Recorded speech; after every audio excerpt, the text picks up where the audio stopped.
नमस्कार, मैं डॉक्टर मुकुल खंडेलवाल आज आप लोगों को प्रसिद्ध आलोचक आचार्य रामचंद्र शुक्ल जी के निबंध भाव और मनोविकार के संबंध में बतला रही हूँ। 20वीं शताब्दी में दर्शन और चिंतन के क्षेत्र में जो परिवर्तन हुए, उनका प्रभाव साहित्य की विचारधारा पर भी पड़ा। 20वीं शताब्दी का मौलिक द्वंद्व यह था कि साहित्य किसी आत्मसंभव प्रक्रिया का परिणाम है या वह अन्य कर्मों की तरह एक लौकिक भावात्मक कर्म है। इस विवाद को पश्चिम में आई.ए. रिचर्ड्स ने और पूर्व में आचार्य रामचंद्र शुक्ल जी ने अपने ढंग से सुलझाया। शुक्ल जी ने भाव और मनोविकार शीर्षक निबंध में साहित्य शास्त्र के आधार तत्व की व्याख्या की। वे पहला ही वाक्य ऐसा लिखते हैं जिससे उनकी चिंताधारा का स्पष्टीकरण आसानी से हो जाता है। वे लिखते हैं, अनुभूति के द्वंद्व ही से प्राणी के जीवन का आरंभ होता है।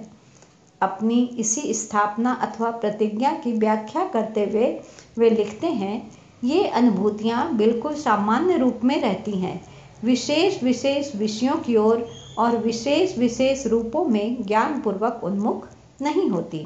यहाँ सामान्य रूप में रहती हैं और ज्ञानपूर्वक उन्मुख नहीं होती, ये टुकड़े व्याख्या के अंतर्गत महत्व रखते हैं। मनुष्य का मन एक प्रकार की ऐसी सत्ता है जो समस्त प्रेक्षण, अनुभव, संवेदन, संवेग और भावानुभाव का केंद्र है। अर्थात मन वह सत्ता है जो नाना विषयों के बोध को संगठित करता है। शुक्ल जी अनुभूतियों के विकास के संबंध में बताते हुए कहते हैं कि सुखात्मक और दुखात्मक अनुभूतियाँ अत्यंत सामान्य हुआ करती हैं। अर्थात बुनियादी मनोविकारों के रूप में या चित्त वृत्तियों के रूप में अथवा संस्कार के रूप में हमारे मन में वर्तमान रहती हैं।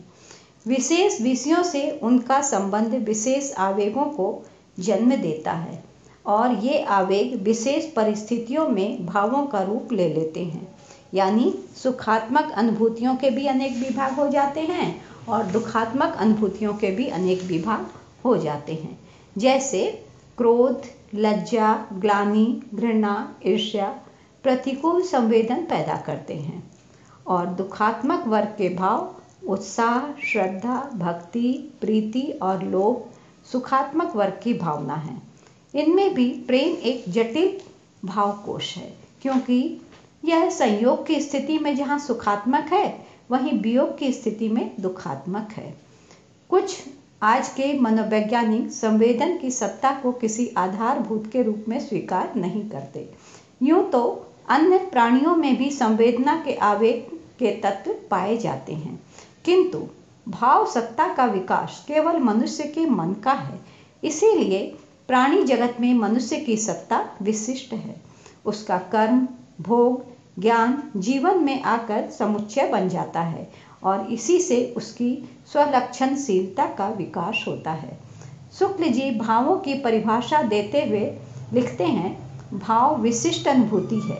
ये भाव विषयों के बोध और प्रत्यक्षीकरण के परिणाम हैं।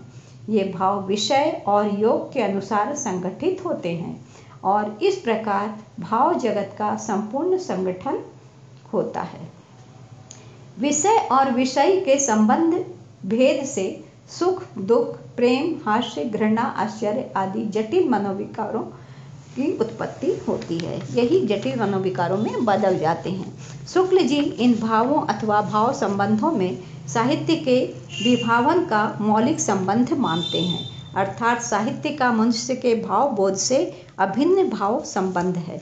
साहित्य उस समाज में विकसित हो ही नहीं सकता जिस समाज का अपना भावबोध नहीं हो। अर्थात जिस मानव समुदाय में जितनी भावबोध की क्षमता होगी, वह समाज उतना ही साहित्यिक विकास को प्राप्त करेगा। यही कारण है कि सभ्य जातियाँ आज जटिल साहित्य की सृजना कर रही हैं और असभ्य जातियाँ आज भी आदिम साहित्य की अवस्था में पड़ी हैं। मनुष्य का अपने सत्तात्मक विकास में जो विस्तार हुआ है, उसमें मौलिक और हेतुक रूपों का विस्तार अलग हो गया। अर्थात मूल रूपों में हमारी अनुभूतियाँ चाहे सुख दुखात्मक हो, किंतु हेतु विस्तार से अर्थात भावना इच्छात्मक प्रयत्न के विस्तार से इन्हीं मूल अनुभूतियों में अनेक रूपता का स्फुरन होता है। शुक्ल जी के भाव सिद्धांत का आधार और स्वरूप पर अब मैं विचार बता रही हूँ कि भाव सिद्धांत समस्त चिंतन, अनुभव और साहित्य का आधार वे मानते हैं। भाव चिंतन को भावों और मनोवृत्तियों का संबंध जीवन के अनुभव और व्यवहार से होने के कारण सौंदर्य शास्त्र के लिए व्यापक आधार प्रस्तुत करते हैं। साहित्य शास्त्र और मनोविज्ञान, इन दोनों ही क्षेत्रों में भाव संबंधी दर्शन का विकास देखा जाता है। इस संबंध में 3 प्रकार की आधारभूत धारणाएं मिलती हैं। पहली धारणा भाववादी दर्शन और मनोविज्ञान की है, दूसरी धारणा यांत्रिक व्यवहारवादी, और तीसरी वह धारणा है जो भावों के विकास को एक वस्तुबद्ध, ऐतिहासिक और आत्मगत वस्तुगत प्रक्रिया के रूप में ग्रहण करती है। शुक्ल जी का संबंध इस तीसरी धारणा से है। उन्होंने शुद्ध भाववादियों का भी विरोध किया है और यांत्रिक व्यवहारवादियों का भी विरोध किया। उन्होंने भावों की सत्ता के बारे में बहुत विस्तार से विचार किया है। रहस्यवाद में रहस्यवाद, रसात्मक बोध के विविध रूप, भाव या मनोविकार तथा कविता क्या है जैसे निबंधों में शुक्ल जी ने अपने भाव सिद्धांत का स्वरूप प्रतिपादित किया है। रस मीमांसा नामक पुस्तक में उन्होंने अपने समस्त चिंतन का सार संकलित किया है। इस प्रकार यह स्पष्ट हो जाता है कि चिंतामणि के जो उन्होंने संकलित किया है भाव और भी जो निबंध लिखे हैं वो फुटकर भाव विचार नहीं है, बल्कि उसमें संग्रहित सारे निबंध शुक्ल जी के साहित्यालोचन का मनोवैज्ञानिक आधार प्रस्तुत करते हैं। शुक्ल जी के भाव सिद्धांत की निम्नलिखित विशेषताएं हैं। पहला, मनोविकारों की सापेक्षता। दूसरा, मनोविकारों का आत्मगत और वस्तुगत विस्तार। तीसरा, मनोगतिवाद और आनंदवाद के विरुद्ध भावों के व्यवहारिक तथा गतिशील रूपों की स्थापना। शुक्ल जी ने अपने निबंध रसात्मक बोध के विविध रूप में लिखा, संसार सागर की रूप तरंगों से ही मनुष्य की कल्पना का निर्माण और इसी की रूप गति से उसके भीतर विविध भावों या मनोविकारों का विधान हुआ है। यह स्थापना शुक्ल जी के भाव संबंधी सिद्धांत का आधार स्तंभ है।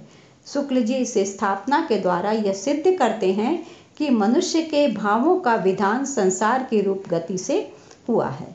शुक्ल जी ने किसी अपरिवर्तनशील मूल भाव की कल्पना नहीं की। वे काव्य में रहस्यवाद शीर्षक निबंध में लिखते हैं, मनुष्य लोकबद्ध प्राणी है। लोक के भीतर ही कविता क्या किसी कला का प्रयोजन और विकास होता है। स्पष्टतः शुक्ल जी भावों की सत्ता को लोकबद्ध मानते हैं। इसीलिए भाव और मनोविकार शीर्षक निबंध की आरंभिक पंक्ति में वे लिखते हैं, अनुभूति के द्वंद्वों ही से प्राणी के जीवन का आरंभ होता है। शुक्ल जी ने भावों के विकास में आत्मगत और वस्तुगत कारणों और शक्तियों के महत्व को स्वीकार किया है। वे भाव को एक गतिशील प्रक्रिया मानते हैं और लिखते हैं, मूल अनुभूति ही विषय भेद के अनुसार नए नए भाव पैदा करती है। शुक्ल जी ने भावों का संबंध मनुष्य की वासना, संवेदना और विषय बोध से माना है। वे लिखते हैं, विषय बोध की विभिन्नता तथा उससे संबंध रखने वाली इच्छाओं की विभिन्नता के अनुसार मनोविकारों की अनेक रूपता का विकास होता है। इस तरह शुक्ल जी के अनुसार भावों के विकास में विषय बोध का अपरिहार्य महत्व है। भावों के वस्तुगत कारण ही व्यवहार जगत में उनका आधार है, लेकिन वे उत्पन्न होते हैं मनुष्य के मन में। इस प्रकार भावों के साथ मन का बड़ा ही प्रत्यक्ष और कार्यकारी संबंध है।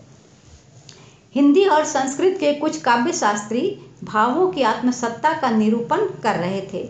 इन शास्त्रकारों ने भावों को लगभग आत्मा का पर्याय बना दिया था, किंतु शुक्ल जी ने इस मधुमती भूमिका वाले भाव विधान को अस्वीकार करते हुए कविता क्या है शीर्षक निबंध में लिखा, मनुष्य में ज्ञान प्रसार के साथ भाव प्रसार भी क्रमशः बढ़ता गया है।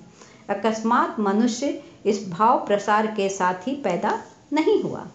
इस प्रकार शुक्ल जी ने भारतीय काव्यशास्त्र में विकसित होने वाले आत्मवाद का विरोध किया। शुक्ल जी ने स्पष्ट लिखा कि जन्मजात वासना के अतिरिक्त जीवन में भी बहुत से संस्कार प्राप्त किए जाते हैं।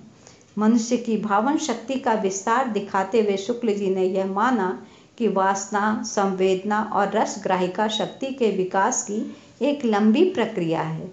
इसमें बाह्य जगत के अतिरिक्त आत्मचेतना, इच्छा आदि का भी योग रहता है।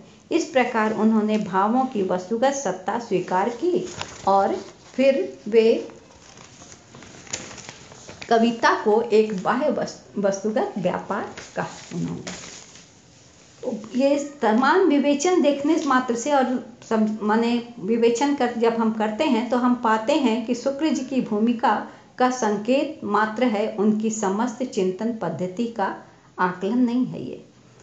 ये जो निबंध मैंने आपको बताया, यदि शुक्ल जी ने रस मीमांसा नामक पुस्तक पूरी की होती तो संभव था कि हम इस व्याख्या को लगभग संपूर्ण मान लेते, किंतु दुर्भाग्य से ऐसा है नहीं। फिर भी शुक्ल जी को समझने के लिए और उनके सौंदर्य शास्त्र की मूल भावना को ग्रहण करने के लिए, समझने के लिए यह व्याख्या जो है उनकी वो पर्याप्त है। धन्यवाद।